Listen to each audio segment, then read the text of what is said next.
우리 계속해서 우리 창세기 49장 요셉과 그의 아들들 그리고 12지파 12명의 야곱의 아들들에게 축복을 내려주는 그런 이제 장면을 우리 계속해서 보고 있습니다. 자, 우리 지난주 말씀 간단하게만 우리가 한번 보고 넘어가도록 합시다. 축복. 그래, 축복을 해준다. 하나님 앞에 축복을 받는다. 축복. 우리 세상 사람들도 다 복을 좋아해요. 자, 그래 우리는 하나님으로부터 복을 받아. 하나님을 복을 받는 두 가지 방법이 있다 그랬어요. 두 가지 방법. 하나는 뭐예요? 유전, 부모로부터 혹은 하늘로부터 부모.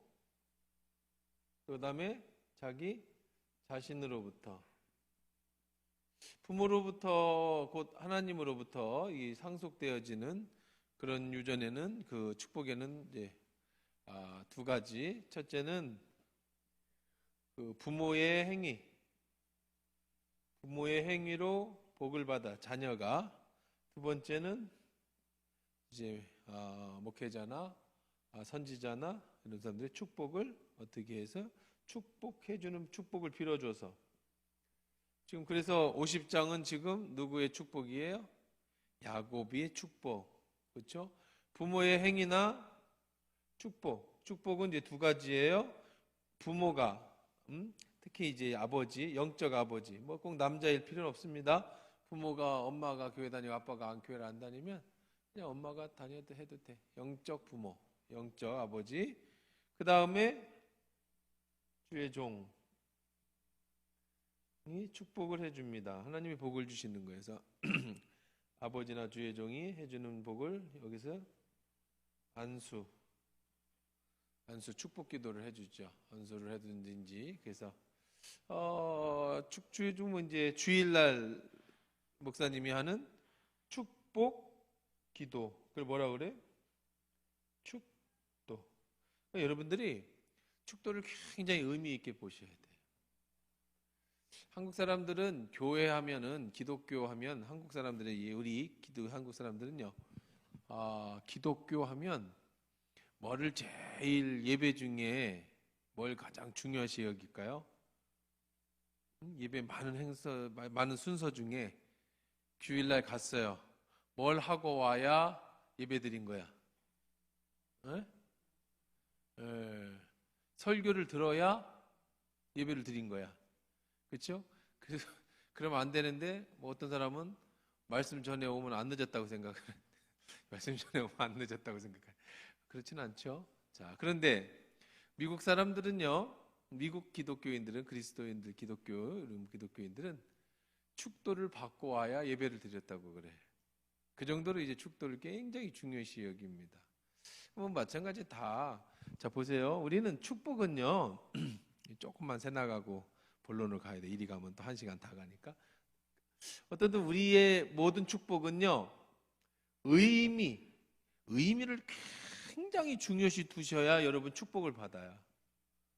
의미를 두어야 축복을 받아. 이 얘기가 뭐냐면 이거 굉장한 비밀인데 이게 굉장한 비밀이거든요. 영적 비밀. 이걸 깨닫는 사람이 많이 없어요. 여러분들이 좀 수요예배 나오신 분들 여러분 깨달으면 좋겠어요. 제가 자주 얘기해드려요. 근데 이제 또 잊어버리니까 그렇죠. 의미라는 게 뭐냐면, 자, 축복은 모두 의미입니다. 이거와 관련이 있어요. 자, 이거 다 마찬가지입니다. 무슨 얘기냐? 여러분이 목사님이 축도를 할 때, 아니면 목사님이 송구영신 예배 끝나고 신년에 여러분에게 신년 축복 기도를 해줄 때, 혹은 목사님이 식사 기도든 아니면은 신방이든, 그래서 목사님이 기도를 해주실 때 여러분이 의미를 담으면 그것이 축복이 되고, 의미를 담지 않으면 의미가 없다는 얘기를 앞에다 뭐라고 부르죠? 무의미하다고 그러죠. 우리 세상 살면서 저 무의미해. 무슨 일? 별 표용없다 그러지. 할 필요가 없는 걸 무의미하다고 그러잖아요. 자, 의미를 담지 않으면 뭐가 되는 거예요? 무의미가 되는 거예요. 그러니까 축도를 받을 때 잘 보세요. 지금부터 이번 한 주간 목사님의 축도는 사람이 주는 게 아니라 여기 있잖아요. 축복은 누구에게로 오는 거예요? 하나님께로 오는 거예요. 하나님께 오는데 이렇게 온다고요. 그러니까 목사님은 뭐예요? 도구죠, 도구. 축복을 해주는 도구. 내가 주체는 아니야. 내가 목사님 여러분들한테 축복해 줄 그런 능력이 안 돼. 나는 나도 못 살겠는데 여러분을 어떻게 축복해? 나도 못 고치는데 저도 건선이 10몇 년, 20년 가까이 내 건선도 못 고치는데 남 뭐 병을 내가 어떻게 고쳐? 그러니까 절대로 여러분 목사님이 나에게 병을 고쳐준다? 목사님이 내게 축복해준다? 그건 말도 안 되는 소리예요. 나도 여러분과 똑같은 사람이야. 어떻게? 그런데 목사님이 안수하고 축복할 때 어떻게 축복이 나가느냐? 어떻게 기도할 때 병이 치유되느냐? 목사님이 능력이 있어서가 아니야. 목사님은 뭘로 쓰임 받는 거냐면 도구로 쓰임 받는 거야. 도구. 하나님이 목사님을 통해서 나를 치료하시고, 누가 치료하시는 거예요? 치료는 하나님이 하시는 거야. 축복은 누가 주시는 거예요? 하나님이 목사님을 통해서 치료해 주시는 거예요. 절대로 여러분 나를 의지하면 안 돼요. 그럼 넘어져요. 목사 때문에 시험 드는 건 다 여러분 탓이라고 그랬잖아요. 늘 그런 얘기 제가 자주 했더니, 이런 얘기 자주 했더니 떠난 사람이 있었어요. 오래전에. 뭐 그건 그렇다고 새신자였는데 이런 얘기 자주 했더니 떠났어. 왜 떠났냐니까, 목사님 보고 교회를 다니는데 자꾸 그런 얘기를 해서 자기는 더 믿을 만한 목사님을 찾아가야 돼. 그러시라고.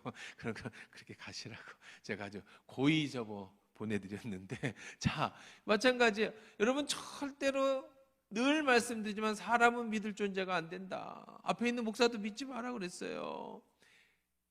그래도 제가 믿지 말라 그랬더라도 뭐 이렇게 함부로 살진 않겠지, 목사니까. 자, 그러면 나를 뭐 해서? 통해서. 근데 이 통해서가 굉장히 중요해. 거기에 의미를 둬야 돼. 의미. 무슨 의미를 둬야 되냐면, 자, 목사님이 축도를 해요. 축복 기도를 한다고.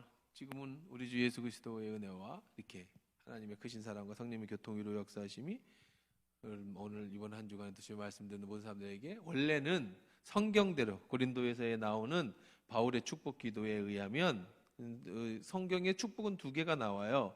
구약의 축복과 신약의 축복이 있어요. 구약의 축복은 제사장, 대제사장적 축복이에요. 그것은 너는 하나님이 아론에게 그렇게 너는 이렇게 축복해라 그래가지고 주기도문처럼 가르쳐 준 게 있어요. 거기에서 우리가 이제 송구영신 예배 때 여러분들 손을 얹고 해주는 그 얼굴을 향해 내게 드사 은혜 주시기를 원하며 내 얼굴을 향해 펴사 평강 주시기를 원하노라. 이건 이제 구약의 축복이고, 신약의 축복은 바울이 해준 축복, 바울이 전수해준 축복. 지금은 우리 주 예수 그리스도의 크신 은혜와, 자, 이게 축복인데, 여러분이 예배의 마지막에 말씀을 잘 들었어요. 그 다음에 헌금도 하고 헌금 기도도 했어요. 헌금 기도 때 하나님의 헌금에 대한 축복도 받았어요. 그리고 축복할 때 뭐를 두느냐면 의미를 둬서, 지금 목사님을 통해서, 목사님의 입을 통해서 누가 지금 친히 축복해주고 계시는 거예요. 하나님이 축복해주고 계신다라고 하는 것을 뭐 하는 거죠?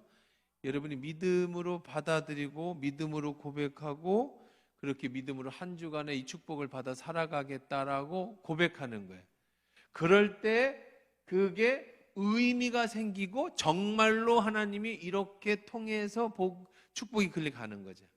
근데 뭐 여러분 별 생각이 없어. 이제 축도할 때 되면 예배 끝났구나 이제. 이제 차를 어디다 주차했지 내가. 가만히 있어보자. 오늘 끝나고 점심을 몇 시에 먹. 이렇게 해서 그냥 축복가 쑥 흘러가면 그 축도는 뭐가 됐어요? 무의미해진 거예요. 그러니까 여러분들이 신앙은 결국은 의미를 두는 거예요. 신앙은 의미를 두는 거예요. 이번 예를 또 들어봅시다. 이번 추수감사절입니다. 우리가 이번에는 개인별로 과일을 넣겠습니다 라고 하면 여러분들이 이것도 의미죠. 과일 가게에 가서, 농산물 시장 가서 제일 좋은 걸로, 제일 탐스러운 걸로 잘 기스도 하나도 안 나고 깨끗한 걸로 골라서, 이걸 통해 하나님 앞에 지난 1년간의 나에게 주신 하나님의 축복을, 내가 농사를 짓지 않지만, 원래는 구약 시대에 농사 가장 첫 번째 걸로 추수감사에 하나님의 영광을 돌리는 거지만, 농사를 짓지 않으니까 자, 이것을 다 잘 정성으로 준비해 가지고 기도하면서, 하나님 이 과일을 통해서 하나님 내 믿음에 나의 감사가 넘쳐나게 하시고, 또 이 과일이 대접받는 다른 교회 목사님들이나 이런 분들이 힘을 얻어서 주의 사역을 잘 감당하게 해주세요. 기쁨으로 이렇게 가져와서 이 강대상에다가 탁 올려놓을 때 거기에 뭐가 생기는 거예요? 추수감사의 의미가 생기는 거예요. 의미가. 여러분, 추수감사에 하나님께 감사의 편지를 매일 쓰자. 그런데 여러분이 종이 한 장 갖다 놓고 기도하면서 하나님, 지난 1년간 내게 감사했던 사람들, 하나님 이렇게 해서 의미를 해가지고 내가 추수감사절에 하나님 앞에 드릴 때에 거기에 뭐가 생기는 거예요? 의미가 생기는 거야. 의미가 생길 때 그게 내게 축복으로 와. 근데 전혀 참 뭐 과일 갖다 놓으라고 했던 것 같은데 또 누가 갖다 놨겠지 뭐. 이거 참 엽서 뭐 쓰라고 그랬지. 이거 안 쓰기는 그런데 주일날 와가지고 뭐 쓰지? 범사에 감사합니다. 그럼 뭐가 되는 거예요? 그거는 무의미가 되는 거예요. 무의미가. 뭐든지 그래요. 그러니까 신앙은 여러분이 어떤 곳에 어떻게 의미를 두느냐. 특히 귀신을 섬기는 사람들도요. 귀신을 섬기는 사람들도, 제가 아는 목사님이 저 소양에서 목회를 하셔요. 지금도 하는가? 지금 딴 데로 가셨나 모르겠는데. 하여간 20여 년 전에 저희와 같이 신학교 후배 목사님인데, 그 사모님은 찬양을 잘 하셔서 우리 교회 찬양도 이렇게 오시고 그랬던 목사님이 이복 목사님이라는 분인데, 그분이 이제 그 소양 근처에서 이제 교회를 개척했는지 있던 교회를 갔는지 제가 지금 너무 오래돼서 헷갈리는데, 그 소양에 무슨 사예요? 거기가 뭐 소양 벚꽃 나오는 송강사 저 안쪽에서 교회를 이렇게 하셔요. 시골 교회인데. 이 문제는 그 교회 옆에 올라가면 무당 신 내리는 곳이 있어요. 오래전부터 송강사 뒤쪽에. 그러니까 자꾸 거기서 푸닥거리를 하고 자꾸 신저기를 해요. 그냥 무당들 전수하는 일을 해. 교회 위인데 자꾸 푸닥거리를 하니까 영적 전쟁이 심해. 그래서 이거를 어떻게 이걸 없애야 되나? 이거 뭐 그걸 저기들이 신 내린다고 갖고 오는데. 그래서 새벽기도 끝나고 목사님이 하신 거예요. 새벽기도 끝나고 그 길에 앉아.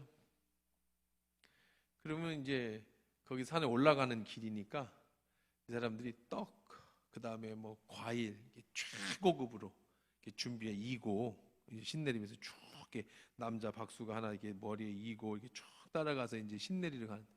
그 새벽기도 끝나고 안녕하세요. 어디 오늘 뭐 신나들어 가시는가 봐요. 그러면 아무 말도 하고 아이고 좋은 하루 되세요. 그러면 이 사람들이 갔다 와요. 부정 탄 거야. 가다가 사람을 만나면 부정이 타는 거예요. 그러니까 아침마다 부정 태워. 그래가지고 거기 신당이 없어졌다 그래. 유당시 하도 부정을 태워서. 이 무당들도 아침에 신을 받고 뭐 가서 뭘 하려면 목욕제기를 밤새 깨끗하게 하고, 과일을 사도 최고급으로 가장 좋은 거로만, 깎으면 안 돼. 그것도 우리 옛날에 우리 전도사님 지금 하시는 집사님이, 전사님 지금도 뭐 하시는지 모르겠지만 시장에서 생선과 가게를 하셔요. 지금도 하시는지 요즘에 통 연락을 못 했는데, 그분이 하시는 말씀이 있어요. 제사 지내는 그 큰 집안들 제사 지내잖아요. 생선 사러 오자 조기 같은 거. 그 다음에 이제 무당들 굿할 때 이거 생선 가지고 하잖아요. 제 1호 원칙이 뭐냐면 최고 좋은 거. 두 번째는 절대 깎지 않는. 가장 좋은 걸로 안 깎아야 돼. 자기 먹을 거는 뭐 하나 더 주세요. 뭐 좀 깎아주세요. 눈이 왜 이래요? 이러는데 무당들이 사가는 것하고 그 제사 지내는 음식은 절대 깎지 않는다는 거야. 왜냐면 부정타니까. 우리 신한테 드릴, 귀신한테 줄 가장 최고의 양질의 것, 이것으로 굿을 하고, 당연히 그러겠죠. 굿을 왜 해요? 제사를 왜 지내겠어요? 복 달라고 하는데 뭐 이렇게 조금 싼 거 갖다 주고 뭐 이렇게 하면은 뭐 그냥 상식적으로도 잘 안 맞을 거 아니에요. 그런데 우리는 신앙인은요, 우리가 하나님 앞에 대해서 예수를 믿는데 우리는 이게 의미를 잘 두지 않아, 삶에. 그러니까 의미가 없는 건 무의미한 거예요.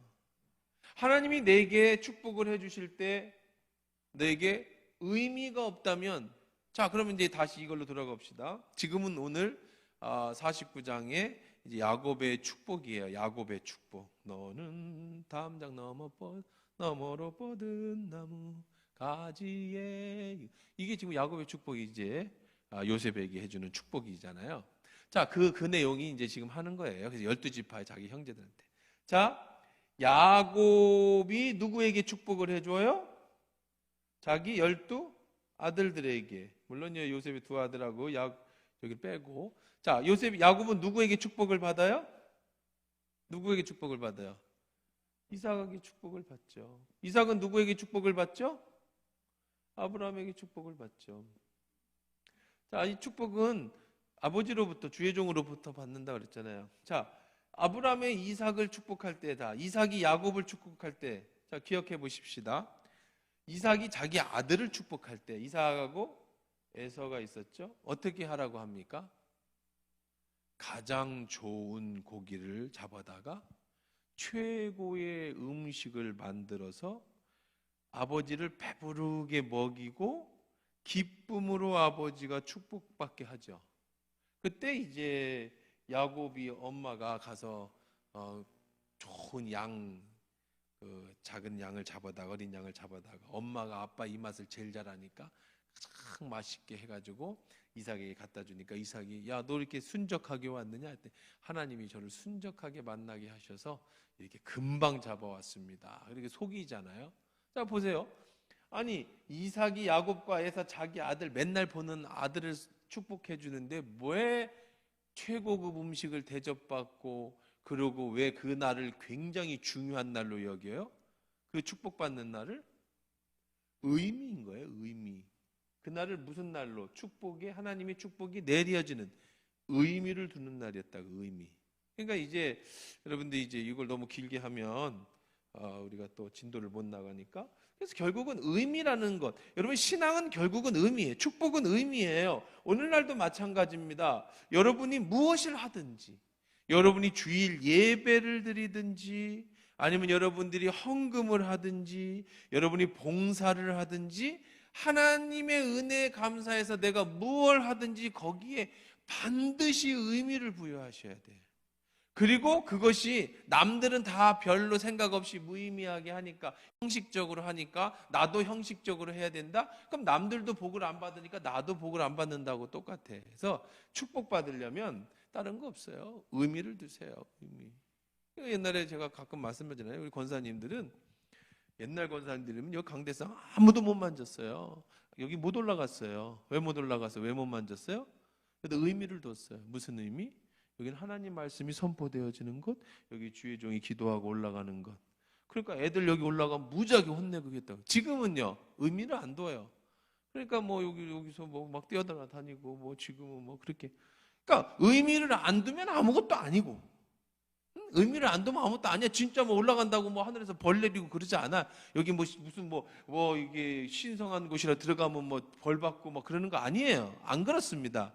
그러나 의미를 두면, 이렇게 강대상에 의미를 두고 여기에다가 의미를 둔 사람은 여기에서 나오는 하나님의 말씀을 무슨 말씀으로 받겠어요? 하나님의 말씀으로 받을 거고, 이걸 아무 의미를 안 두고 그러면은 뭐 그냥 누가 좋은 말 하는 걸로만 받아들여요. 그러면 그것이 받아들일 때 하나님의 축복으로 받아들일 건지, 아니면 그냥 내 의견으로, 그냥 내 생각대로 받아들일. 그러니까 여러분들은 신앙생활을 하시면서 축복받는 최고 좋은 비결은 뭐냐면, 이런 얘기는 누가 잘 안 해. 이건 진짜 여러분 수요일에 나온, 가끔 제가 뭐 생각날 때 몇 년에 한 번씩 하는데 오늘이 그날이야. 정말 여러분 중요하신 거예요. 평생에 이걸 기억하셔야 돼요. 모든 일에 의미를 두세요. 어디다 의미를 두냐면 하나님께 의미를 두시고요. 무엇이든지 교회에서 하든지 여러분 신앙생활을 하든지 거기에 의미를 두면 그 의미가 정말 살아서 내게 오는 거예요. 우리 1년 뭐 우리가 맥체인 성경 읽기를 창세기부터 계시록까지 하자라고 연친천하면, 그래, 올 1년 내가 코로나 시절에 하나님 앞에 드릴 수 있는 가장 좋은 건 말씀이다. 그래, 나 이 말씀에 의미를 둬야지. 그러면 피곤해도 힘들어도 이번 주에 읽을 거를 꼭 읽고 문제를 풀어가면서 그렇게 찾아서 가면 그게 의미가 있어서 마지막에 되면 내가 올 1년 정말 하나님 앞에 드릴 수 있는 좋은 것으로 드리는 축복이 되는 거고, 아이 뭐 별 의미를 안 두고 그렇게 생각하면 뭐 아예 시작도 안 한 사람도 있고 뭐 시작하다 관둔 사람도 있을 것이고, 그런 사람에게는 그게 뭐예요? 그냥 무의미가 되는 거야. 의미를 둔 사람에게는 그건 정말 가치 있게 의미를 두는 거고, 의미를 두지 않는 사람에게는 부가치한 거야. 여러분, 이게 세상도 똑같으죠. 제가 어렸을 때 그 앨범에, 우리 어렸을 때는 껌도 귀했잖아요. 껌, 그렇죠? 껌도 귀했는데 제가 중학교 앨범에 껌 하나가 꽂혀 있어. 껌 하나가. 근데 이 껌은 무슨 껌이냐면, 지금은 이제 잊어버렸어요. 누군지도. 하여간 그 사춘기 시절에 어떤 여자애가 나한테 준 껌이었어요. 그게 누군지 어떤 관계 속에서 받았는지도 잘 몰라. 내가 사춘기 초등학교 올라가고 중학교 올라가면서 누가 나한테 준 거야. 그래서 앨범에다 꽂아놓고 안 씹고, 사진을 보고 앨범을 볼 때마다 기억하고, 시간이 너무 지나서 그게 누군지 몰라, 잊어버렸고, 지금 씹지도 못하겠지, 썩었겠지, 한 30년 40년 됐으니까. 근데 의미를 두면 그게 뭐가 되는 거야? 굉장히. 그래서 어떤 사람이 엄마가 준 반지, 그거는 정말 몇 천만 원을 주고도 바꿀 수 없는 거 아니에요? 왜? 거기에 뭐가 있으니까? 엄마가 나에게 준 의미라는 게 달려 있으니까. 그게 무의미하면 그 뭐 반지 한 돈에 뭐 20만 원이면 사는 거잖아. 그거 뭐 잊어버렸다고 몇 천만 원을 쓸 필요는 없잖아요. 똑같아요. 여러분의 신앙도 삶도 여러분 생활도 무조건 여기다가 하나님의 의미를 둘 때 축복이에요. 하나님도 그런 의미를 가진 사람을 축복해 주세요. 의미 없이 하는 사람에게 거저 주시는 축복은 없어요. 생각 없이 여러분들이 그냥 관습에 따라서 그렇게 살아갈 때는 우리가 너무나도 많은 것을 잃어버리게 되는 거야. 예배도 그래요. 예배에 참석하시는 여러분들이 항상 수요 예배도 마찬가지고, 이 수요 예배의 의미를 더 보세요. 주일이 지난 3일, 그 3일 세상에서 내가 살면서 흐트러질 수 있는 마음을 3일 저녁에 여기 와서 다시 하나님 말씀으로 다잡고, 그렇게 생각하면서 다시 주일을 기다린다고 한다면, 이 3일절이, 3일주일, 이 3일, 이 수요일이 얼마나 귀하고 가치 있는 일이에요. 근데 무의미한 사람은 주일날 만났는데 뭐 수요일날 또 교회를 가, 힘들게 피곤한데. 의미가 없는 사람에게는 이게 무의미하고, 의미를 둔 사람에게는 이건 너무나도, 사람 관계도 그래. 저 사람에게 의미를 두면 참 소중한 만남이고 관계고, 의미를 두지 않으면 별로 무가치한 관계가 되는 거예요.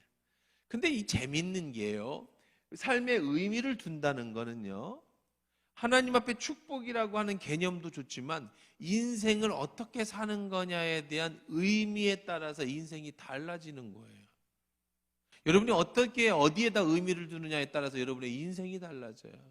꽃이라는 시, 김춘수의 시인, 그가 나에게 와서 이름을 불러줬을 때 나는 그에게 가서 꽃이 되었다.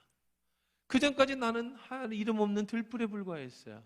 근데 그 사람이 내 이름을 불러줄 때 나는 그에게 가서 꽃이 되어주는 관계가 되어줬다고요.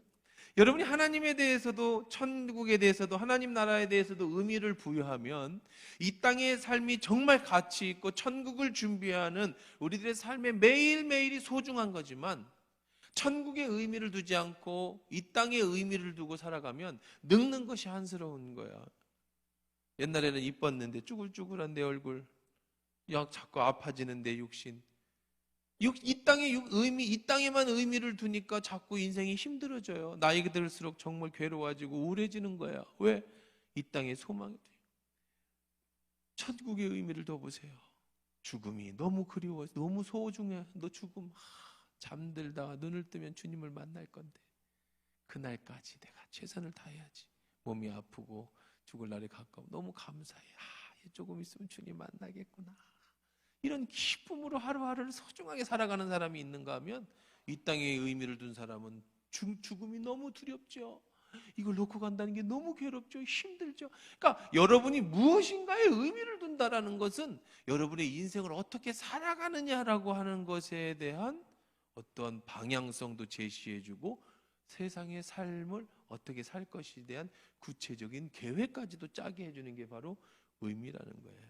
여러분들, 어쩌다 보니까 무슨 강의가 됐는데, 하여튼 축복의 의미를 그렇게 생각하시면 됩니다. 자, 그래서 이제 아버지가 해주는 축복의 의미, 그 다음에 이제 행위, 그렇죠? 부모의 행위. 부모가 어떤 행위를 했느냐에 따라서 그것이 자식에게 복을 주는다. 그래서 아버지가 신포도를 좀 먹으면 자녀의 이가 시겠느냐. 다시 말해서 아버지가 잘못했다고 자식이 벌 받겠느냐라고 하는 이론도 있고, 그렇죠? 그런 이론도 있고, 그러나 또 어떤 것도 있어요. 아브라함이 잘함으로 인해서 이 집안이 잘 되고 다윗이 잘함으로 인해서 그 대에서 예수님 그리스도까지 오실 때까지 왕위가 끊어지지 않는 축복을 받잖아요. 그런 것도 성경에는 있어요. 그럼 신약 시대는 뭐라 그랬어요? 그런즉 이전 것은 지나갔으니 보라 새로운 피조물이 되어야지. 우리는 그리스도 안에서 새로운 피조물. 아버지가 어떻게 했든지. 그래서 어떻게 하자고 그랬어요? 우리 아버지가 무당이고 우리 아버지가 옛날에 잘못해가지고 교회 불지르고 아버지가 그냥 막 나쁜 뻘짓을 다 했어도 여러분이 하나님 앞에 나와서 그리스도에 인해서 새로운 피조물이 되고 부단히 믿음으로 다시 내가 아브라함이 되는 거예요.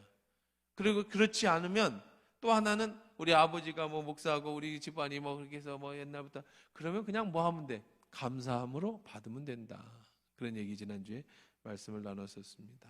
자, 그리고 또 하나는 뭐예요? 축복은 부모로부터 오는 것, 유전되어지는 금숟가락이고 또 하나는 뭐예요? 내가 하나님 앞에 어떤 의미를 두고 살았느냐에 따라서 그 축복을 하나님이 내게 직접 주시는 것도 축복이라고 그랬어요. 자, 그래서 우리가 지난주에 살펴봤죠. 르우벤이라고 하는 사람은 이제 어떤 장남이었지만 그 장남이었어요. 그가 태어난 것은 아버지로부터는 그 하나님으로부터는 아주 좋은 금수저를 물렀어요. 뭐였죠? 장남이 되었다는 거예요. 태어나기는. 그러니까 금수저를 물고 태어났지만 그러나 축복은 뭐도 있다고 그랬어요? 자기 자신의 행한 것으로도 복을 받는다고 그랬죠. 근데 이 사람은 행위가 엉망이었어요. 뭘 했죠? 아버지의 서모를 간음합니다. 그로 인해서 저주를 받지요. 자기 자신 때문에. 그래서 하나님으로부터 받았던 부모로부터 받았던 장자권이 박탈당합니다. 그리고 이제 축복받는 장면이죠.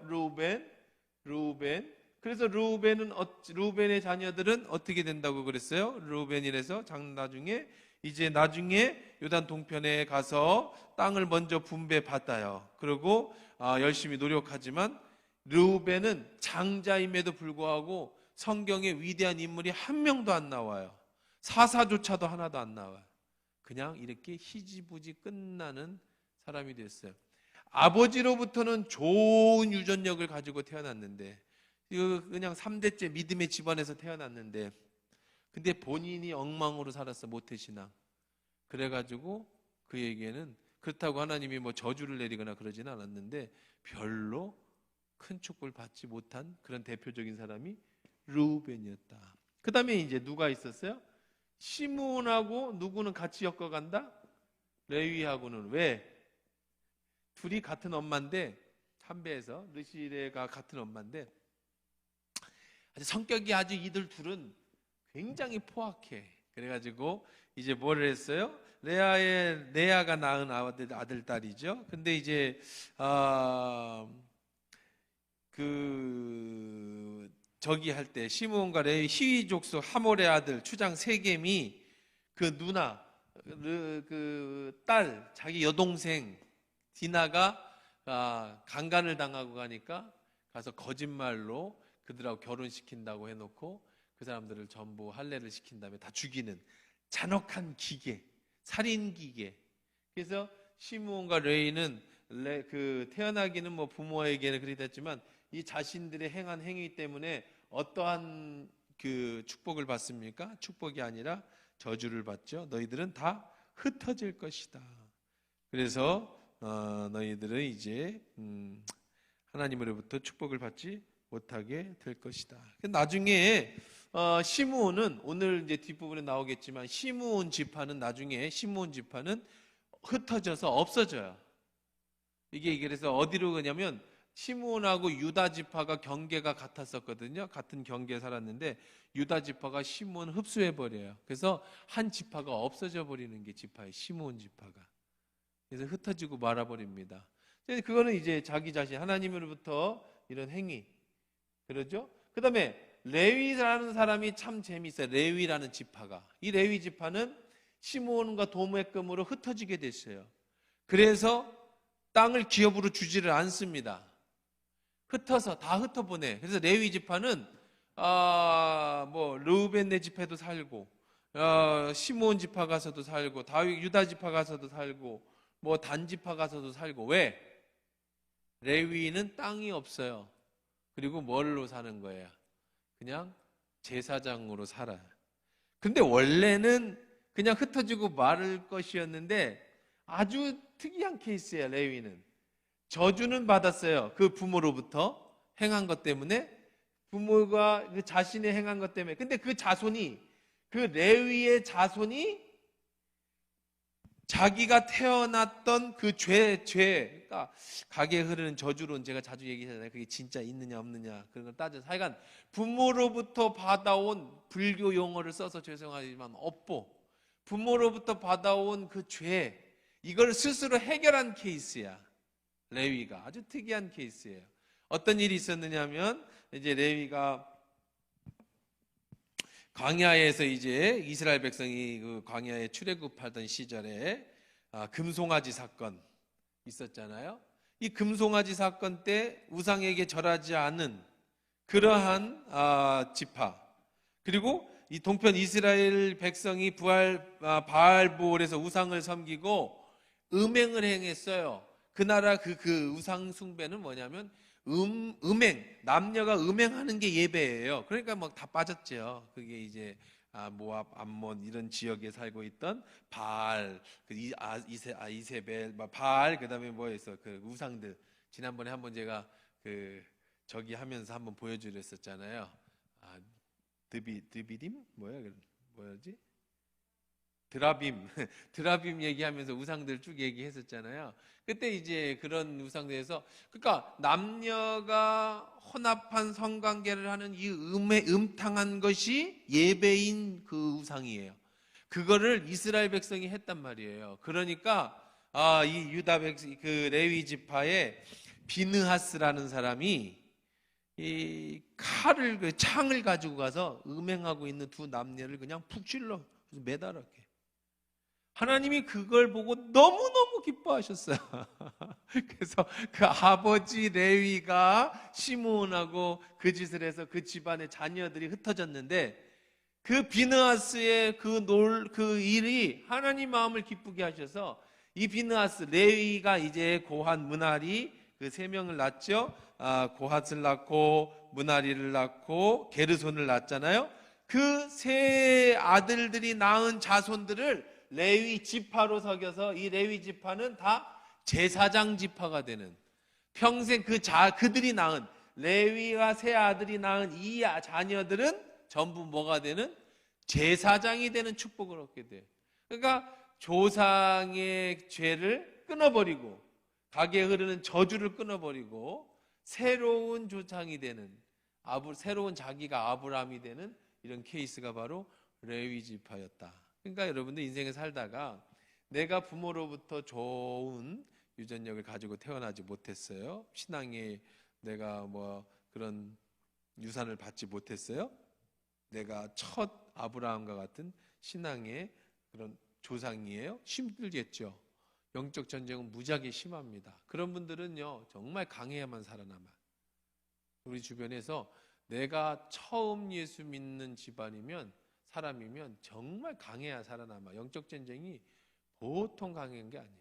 그런데 놀랍게 거기서 살아남으면 아브라함과 같은 축복을 받아요. 그러니까 이제 다 복불복인 것 같아요. 여러분, 부모가 3대째 예수 믿어서 금수저로 태어나는 그런 뭐 믿음의 자녀로 태어나는 것도 축복이에요. 그런 사람들은 편안해. 근데 야성이 없어요. 야성이. 그런 애들이 야성이 별로 없어. 그냥 술에 술 탄 듯 물에 물 탄 듯 별로 그런 게 없다고. 저부터도 그러잖아요. 목사가 이제 우리 집안이 이 아버지 목사에서 태어나다 보니까 나도 별 야성이 없어. 제가 언젠가 집회를 갔는데 오래전에 한 10년, 15년 전인가 집회 전주에 어떤 전주역 쪽에 가다 보면 큰 교회였어요. 이제 그때 한참 해피데이 때문에, 그래서 해피데이 강사로 가면서 집회를 갔는데 교회당을 줬는데요. 10년인가 15년인가 정확하게 계산이 안 됩니다. 제가 잘 잊어버렸어요. 15년도 안 됐는데 예배당을 부수고 또 줬어. 교인도 별로 없는데. 그래서 목사님하고 이제 예배에서 설교 전에 그런 얘기를 하잖아요. 설교. 교인도 별로 없는데 예배당을 엄청나게 빚으로 다. 그래서 제가 그런 얘기, 아유, 목사님, 그거 어떻게 저는 이런 거 못 하는데요. 저는 건축도 못 하고 야성이 없어서 막 그랬더니 그 목사님 한숨을. 목사님은 내가 보니까 집안이 교육자의 교회 목회자 집안이죠. 그래서 어떻게 하셨어요? 목회자 집안 사람들 내가 살아보면 전부 야성이 하나도 없어요. 나는 우리 집안이 막 그러면서 자기 집안이 굉장히 이제 안 좋은 우상 집안이에요. 나는 예수 믿을 때부터 지금까지 싸우면서 하나님이 내게 야성을 주셔가지고 15년 돼서 예배당을 새로 15년 건물이 별거 됐다 않았잖아요. 근데 하나님께서 또 저 다 부시고 다시 그러니까 막 한마디 하는 거야. 자기 나는 강사인데 야 원래 이렇게 보면 목사 집안이나 이런 사람들은 야성이 없다고 막 그런 강력한 뭐 그런 게 있어야지 막 그래서 제가 그때 그분을 보면서 충격을 받았어. 그렇구나. 내게는 야성이 좀 부족하구나. 뭐 이런 생각을 제가 느끼고 왔는데 그러니까 제대로 자기가 처음 예수를 믿으시면은요. 그러면 아브라함과 같은 그런 자기가 축복을 받은 사람들은요. 그게 좀 불쌍하긴 해요. 힘들긴 해요. 엄청나게 힘들어요. 영적 전쟁이. 특히 목회자가 처음 예수를 믿어서 목회자가 되면 정말 힘들거든요. 근데 그런 분들이 크게 되는 경우도 있어요. 가끔씩. 그런 분들은 야성이 굉장히 왜? 매일 영적 전쟁에 단련돼 가지고요. 아주 믿음이 우리들이 바라보는 그런 정도의 믿음이 아니에요. 그 사람들은요. 진짜 하나님은 살아계신 거예요. 뭐 뜨뜻미지근한 신앙 없어. 죽음 아니면 사는 거지. 하나님은 계시냐 안 계시냐지 뭐 계실 것 같고 이런 거 없어요. 계시면 정말로 믿음대로 하는 거예요. 막 질러버려. 하나님이 살아계시니까. 그럼 또 정말로 그렇게 하나님이 역사하셔. 왜? 믿음대로 하니까. 그래. 이런 케이스가 바로 레위 지파. 자기 집 아버지는 그렇게 됐는데. 그게 이제 레위. 그 다음에 이제 오늘 유다 한번 봅시다. 유다 8절입니다. 시작. 제 49장 8절부터 시작. 유다야, 너는 내 형제 중에 찬송이 될지다. 내 손이 내 원수의 목을 잡을 것이요 내 아버지의 아들들이 내 앞에 절하리로다. 유다는 사자 새끼로다. 내 아들아, 너는 움킨 것을 찢고 올라갔도다. 그가 엎드리고 움크림이 숫사자 같고 암사자 같으니 누가 그를 범할 수 있으랴. 규가 유다를 떠나지 아니하며 통치자의 지팡이가 그 발 사이에 떠나지 아니하기를 실로가 오시기까지 이르리니 그에게 모든 백성이 복종하리로다. 그의 나귀를 포도나무에 매며 그의 암나귀 새끼를 아름다운 포도의 매무에 맬 것이며 또 그 옷을 포도주에 빨며 그의 복장을 포도즙에 빨리로다. 그의 눈은 포도주로 인하여 붉겠고 그의 이는 우유로 말미암아 희리로다. 이야, 이 참 유다에 대해서는요 뭐 싫은 소리 하나 없습니다. 실질적으로 유다가 르우벤을 대신해서 장자의 역할을 했죠. 그것까지 또 하다 보면 오늘 또 뭐 그렇죠? 나중에 요셉에게 베냐민이 포로로 잡혔을 때, 그다음에 유다 그 나중에 요셉이 끌려갈 때 항상 뭐든지 앞장서서 했던 사람이 바로 넷째 아들 유다예요. 뿐만 아니라 아버지로부터 총애를 입었어요. 그래서 실질적으로 장남, 영적 장남은 요셉이에요. 영적 장남은 요셉이지만 혈통적인 씨의 장남은 누구를 받았어요? 유다로 됐어요. 르우벤은 서모를 비라를 강간하는 바람에 끝났고, 시몬 레위는 숙청 막 사람들 막 죽인 세겜에서 사건 때문에 끝났고, 그 다음에 이제 넷째로 내려와서 유다가 실질적인 장남의 역할을 했는데, 유다 지파는 이제 나중에 지파적으로 볼 때 그냥 땅도 제일 많이 받고 그 후에 제일 좋은 땅에, 예루살렘이 다 유다 지파예요. 땅도 제일 좋고 땅도 제일 넓게 받았고 또 인구도 제일 많은 지파, 그 지파가 바로 유다 지파. 그래서 유다를 통해서 누가 태어나죠? 다윗 때에서 또 누가 태어나요? 예수 그리스도까지 이렇게 이어지는 축복을 받게 됩니다. 그럼 유다는 뭐라고 이제 한번 해주는지 한번 읽어봅시다. 유다는 이름이 뭐예요? 이름은 찬양이에요. 찬양. 이름이 찬양이에요. 유다의 한국식 이름은 찬양이에요. 그래서 유다야 내 형제의 찬송이 될지라, 이름처럼 내 찬송이 될 것이다. 우리 뭐 43장 3절에 44장 16절 34절 우리 다 했으니까 시간 없어서 그냥 넘어 받을게요. 자, 그 다음에 10절에 보니까 규가 유다를 떠나지 않을 것이다 그랬어요. 규는 뭐예요? 규가 뭐냐면 여러분들 그 옛날 영화 같은데 보나 이스라엘 영화 같은데 보면 왕들이 저 파라오 왕 같은데 앉아 있으면 이렇게 하나 들고 있죠. 동그래 가지고 뭐 원불교 법사 같은 사람들이 들고 다니는 것 같은 그런 지팡이 하나 이렇게 딱 들고 있는 거 있잖아요. 그 그림 같은 거 그런 거 보셨어요? 왕이 들고 다니는 규예요. 지팡이인데 그냥 이렇게 양치는 지팡이 같이 이렇게 꼬부라져 갖고 이런 지팡이가 아니라 황금으로 만든 규. 그래서 임금이 손으로 그 규를 딱 내밀면 그거에 규를 잡으면 임금의 하사를 입는, 그 이제 왕의 권위를 상징하는 게 그 규예요. 그러니까 왕권을 얘기하죠. 규가 그 왕위가 뭐 하지 않을 거예요? 유다를 떠나지 않으며 통치자의 지팡이가 그 발 사이에서 떠나지 아니하기를. 실로는 뭐냐면 화평을 가져다 오는 자라는 뜻으로 참 희한한 단어를 쓴 거예요. 여기서 이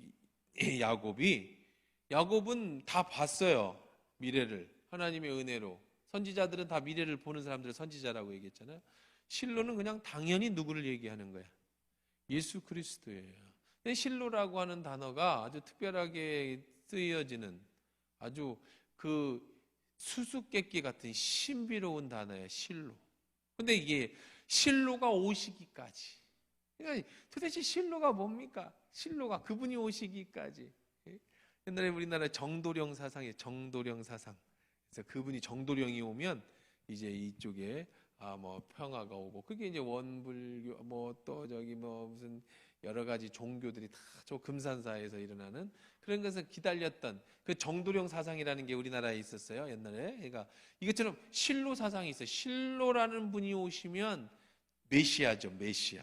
실로가 오셔서 통치하실 때까지, 그분이 진짜 왕인데 그분이 오실 때까지 무슨 노릇을 하는 거예요? 왕 노릇을 하게 될 거야. 누가? 유다의 자손들이. 실로가 오시기까지. 그러니까 예수 그리스도의 예언적 말씀이 아주 구체적으로 정확하게 나오는 본문이 또 이 본문이라고 하겠습니다. 그 그리스도를 얘기하는 거죠. 이제 뭐 실로라는 말은 정확하게 그냥 그 나라 말로 번역을 하면 평화를 가져다 주는 자라는 뜻이에요. 평화로운 샬롬의 원형. 이스라엘 사람들이 샬롬 하잖아요. 샬롬. 그 샬롬의 원형, 평화를 가져다 주는 그 주인, 그 주님 예수 그리스도 오시기까지 너는 거기에 백성에게 거기서 복종할 거다. 그래서 9절에 보세요. 유다는 뭐라 그랬어요? 사자 새끼로다. 내 아들아, 너는 움킨 것을 찢고 올라갔도다. 그가 엎드리고 웅크림이 숫사자 같고 암사자 같으니 누가 그를 범할 수 있. 야수의 모습, 용감한 정복자. 사사기 1장 2절 한번 보세요. 사사기 1장 2절. 자, 이때부터 유다는 무엇든지 항상 앞장서요. 전쟁을 치르든 뭘 하든 장남으로서 가장 먼저 숫사자, 암사자예요. 그가 가서 다 찢어요. 거기 가서 다 앞에 다 정리를 합니다. 사사기 1장 2절입니다. 시작. 여호와께서 이르시되 유다가 올라갈지니라. 보라, 내가 이 땅을 그의 손에 넘겨 주었노라 하시니라. 1절에 보면 여호수아가 죽은 후에 이스라엘 자손이 여호와께 여쭈어 이르되 우리 가운데 누가 먼저 올라가서 가나안 족속과 싸우리까 물어봐요. 하나님, 우리 가운데 누가 제일 먼저 저 가나안에 가서 싸우겠습니까? 자, 근데 참 제일 그 40년 전에 못 싸워가지고 도망 다녔잖아요. 얼마나 무섭습니까? 하나님이 명령하셨어요. 누가 제일 먼저 올라가라? 유다가 먼저 유다 지파가 먼저 올라가라. 하나님이 그냥 장자로서 그 최고의 왕으로서 그 다음에 이제 그를 통해서 왕위가 끊어지지 않고, 자, 여기서 사자 새끼 같아서 암사자와 숫자 다 찢어. 이게 계속 예수 그리스도까지 올 때까지, 이제 출애굽을 하면서 가나안에 정복할 때까지 유다가 최선방에 서서 가장 대표적인 역할을 한다라는 그런 의미도 있고, 영적으로는 뭐예요? 예수 그리스도가 오시까지 악한 사탄 마귀에 그냥 입을 찢어내는 그런 능력 있는 사람, 그게 유다. 영적 전쟁에서 승리하는 예수 그리스도의 혈통으로서 사단의 세력을 진멸하는 그런 것이 바로 이 유다가 받는 축복이 말이라는 겁니다. 또 자, 네, 한번 시편 45편 6절 한번 읽어볼까요?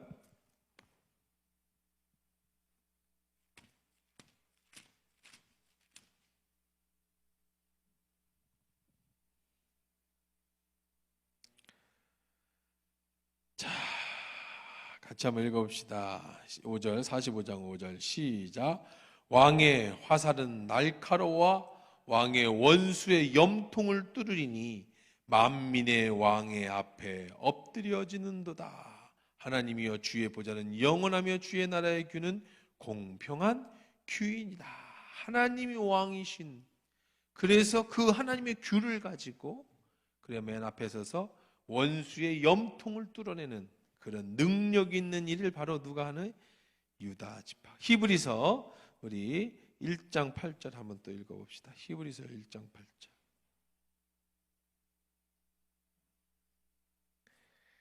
참 유다가 잘했어요. 그래서 그 자녀들이 정말 그런 축복을 받게 돼서 예수 그리스도에 이를 때까지. 여러분 잘하세요. 여러분 잘하면 여러분 자녀들이, 자, 또 규에 대한 얘기죠. 8절입니다. 시작. 아들에 관하여는 하나님이여 주의 보좌는 영영하며 주의 나라의 규는 공평한 규니이다. 그렇죠? 하나님 나라의 규, 왕권, 왕의 상징, 메시아의 언약, 그런 얘기입니다. 그러니까 이제 우리 간단하게 이제 시간이 다 됐으니까 이제 오늘 저기까지만 하고 유다까지만 하려고 그래요. 자, 그러면 그냥 이 뭐랄까요? 뭐 서비스도 아니고 뭐라 그럴까? 그냥 진도에 나가는 거하고 상관없이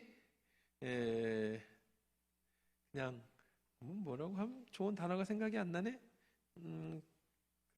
오늘 진도하고 상관없이 여러분에게 보너스 서비스로 구약에서 나타나는 예수 그리스도, 구약에서 예수 그리스도를 예언하는 구체적인 그런 그 문장들, 그런 아까 얘기한 실로, 그렇죠?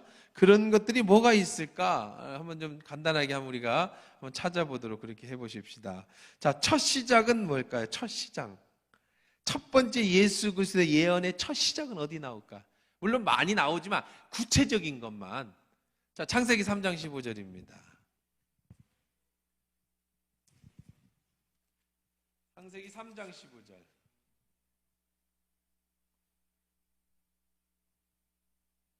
자, 한번 크게 읽어봅시다. 시작.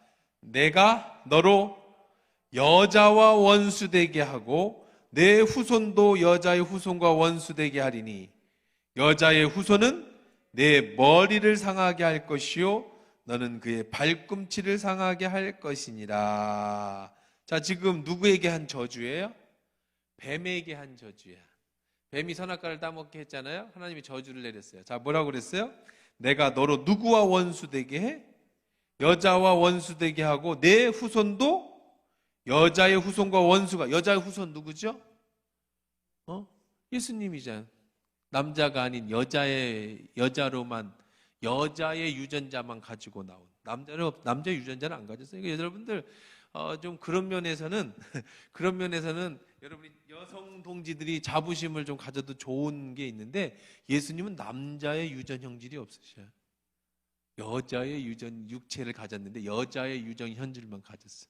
그러니까 뭐 요즘에 뭐 남자가 너무 여자가 높으냐 뭐 이런 거 갖고 싸우는데, 그냥 한마디로 끝나. 예수님은 남자의 형질은 없다. 왜? 여자 동정녀 탄생했잖아. 엄마의 유전자만 받았어. 아빠 유전자는 없어. 그럼 남자들이 하는 얘기가 있지. 그래도 예수님은 남자인데 뭐 그러면 싸우지 말고 어쨌든 간에 그런 자부심은 가지라고. 자, 여자의 후손과 뭐가 되고 원수가 되게 했다. 그래서 여자의 후손이 내 머리를, 지금 사탄이죠. 사탄, 뱀은 예수님이 뭐 사탄의 머리를 어떻게 해요? 밟아버려. 내 머리를, 여자의 후손은 내 머리를 상하게 할 것이요 너는 그의 머리를 상하게 해 발꿈치를 든다. 그래서 발꿈치라고 하면 발에 가장 맞은, 사탄이 예수님의 발목을 탁 물었어. 죽음이라고 하는 것으로. 하지만 예수님은 이쪽 발로 사단의 머리를 짓밟아 이기시고 죽음을 이기시고 부활하셨죠. 이게 이제 첫 번째 그리스도에 대한 구체적인 성경 구절입니다. 그 다음에 이제 창세기 12장 3절. 12장 3절 한번 봅시다. 12장 3절. 이거 보너스로 그냥 하는 거예요. 자, 아브라함에게 이제 이렇게 얘기를 합니다. 자, 복에 대해서 얘기를 할 때 3절입니다. 시작. 너를 축복하는 자에게 내가 복을 내리고 너를 저주하는 자에게 내가 저주하리니 땅의 모든 족속이 너로 말미암아 복을 얻을 것이니라 한지라. 하나님이 아브라함에게 축복해 주시는 장면이죠. 이 아브라함은 누구를 상징하고 있는 거예요? 그러니까 앞으로 오실 예수 그리스도를 상징하는. 예수는 어떤 분이에요? 어떤 분이에요? 예수님은 어떤 분으로 오실 거예요? 아브라함은 예수님을 상징하는 그림자란 말이에요. 자, 뭐라 해서 너를 축복하는 자 내게 복을 내리고 너를 저주하는 자 내리니 모든 자 너를 복에 뭐가 되는 거예요? 예수 그리스도가 복에 뭐가 되는 것을 예언하고 있어요? 근원이 되는 것을. 22장 17절 18절. 이제 성경 신약 구약 성경의 창세기에 나오는 그 예수 그리스도에 대한 예언입니다. 자, 17, 18, 22장.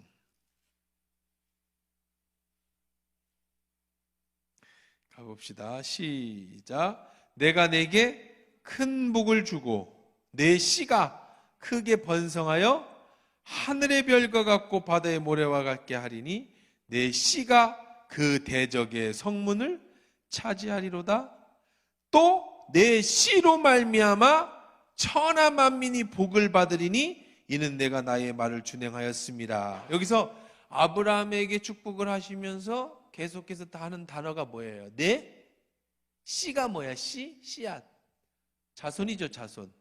네 뱃속에서 태어난 자손. 아브라함, 이삭, 야곱, 유다 쭉 내려가면서 예수 그리스도. 예수 그리스도가 뭐가 된다는 거예요? 내 씨로 말미암아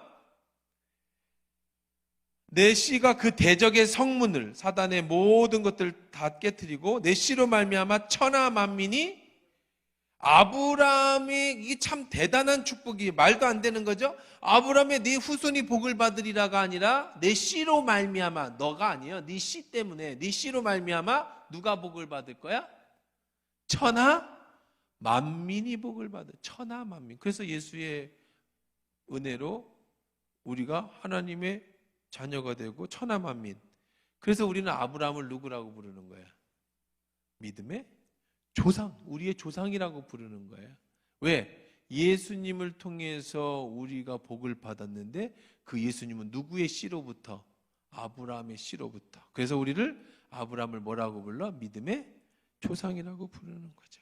여러분 조상은 아니잖아. 솔직히 그 유전적으로 보면 우리는 뭐 김씨, 박씨, 이씨인데. 근데 아브라함을 우리의 조상이라고 부르는 것은 그 씨로 말미암아, 믿음으로 말미암아. 26장 4절.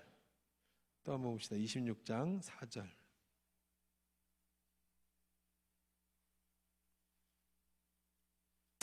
같이 읽어봅시다. 시작.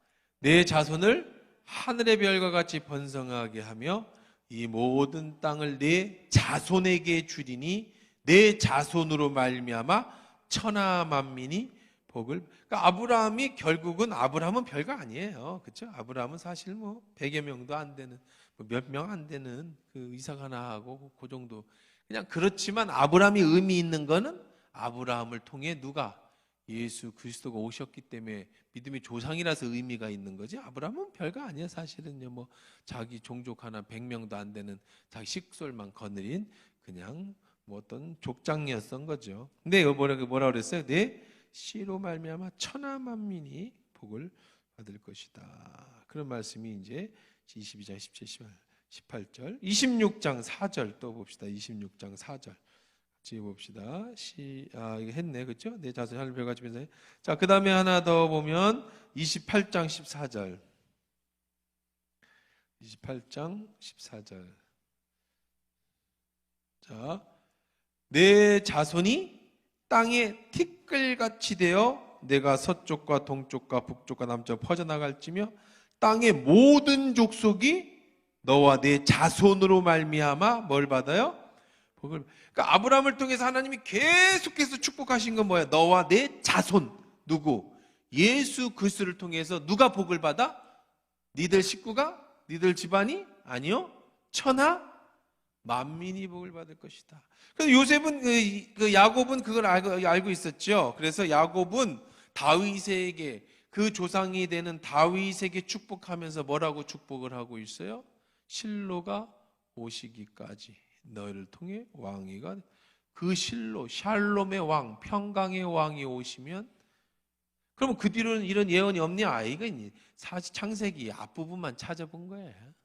그 뒤에 보면 엄청 많이 나오지. 뭐 이사야 같은 경우는 아예 뭐 예수님에 대해서 아예 노골적으로 다 얘기하고 그러는데 그 부분까지 우리가 한번 찾아봤습니다. 왜? 유다하고 마치려고. 스볼론은 이제 다음 주에 하려고. 자, 말씀 정리해 보십시다. 자, 그래요. 여러분이 삶 속에서 의미를 부여하십시오. 여러분 각자에게 주신 하나님 말씀에 의미를 부여하시고요. 여러분 삶에 하나님의 의미를 부여하시고 여러분 신앙의 의미를 부여하세요. 의미를 부여하면 거기에 나의 시간, 정성, 물질, 나의 삶을 다 드릴 수가 있어. 뭐 하면? 거기에 의미가 있으면. 근데 반대로 무엇이든지 무의미하지면 사람은 거기에 도력하는 게 아니에요. 대학교를 다니는 게 무의미하다고 그러면 사람은 자퇴를 할 거고요. 결혼 생활이 더 이상 무의미하면 이혼을 할 것이고요. 삶이 무의미하면 자살을 할 거예요. 그러니까 살아가는 모든 것은 의미를 부여하는 것에서 생명이 태어나거든요. 여러분의 의미를 누구에게 부여할 때?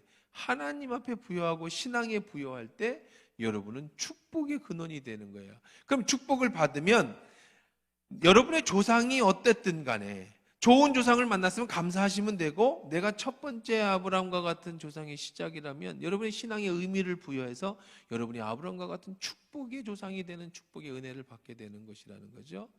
그렇지만 내가 부모에게 잘못했어도 레위처럼 자기의 신앙을 지킴으로 새로운 가정을 꾸며나가는 사람이 있고, 르우벤처럼 그냥 그렇게 살다 그렇게 죽어서 없어져 가는, 시몬이나 르우벤처럼 그렇게 흩어져서 없어져 버리는 그런 지파의 사람이 될 수도 있고, 유다처럼 받은 것도 어마어마하지만 또 그의 자손도 신앙의 믿음을 지켜서 다윗과 예수 그리스도까지 그 집안에서 태어나는 명문 집안이 나올 수도 있는 거예요. 중요한 건 여러분이 오늘 여러분의 삶에 어떤 의미를 두고 어떻게 살아가느냐에 따라서, 여러분들 그저 왔다 가져가는 인생이지만 여러 가지 살아가는 인생 속에 하나님께 의미를 두고 주님께 받은 축복으로 여러분 때와 여러분 자손 때에 번성케 되어지는 축복의 근원이 되고 믿음의 조상이 되는 축복의 은혜가 있기를 주의 이름으로 축원합니다.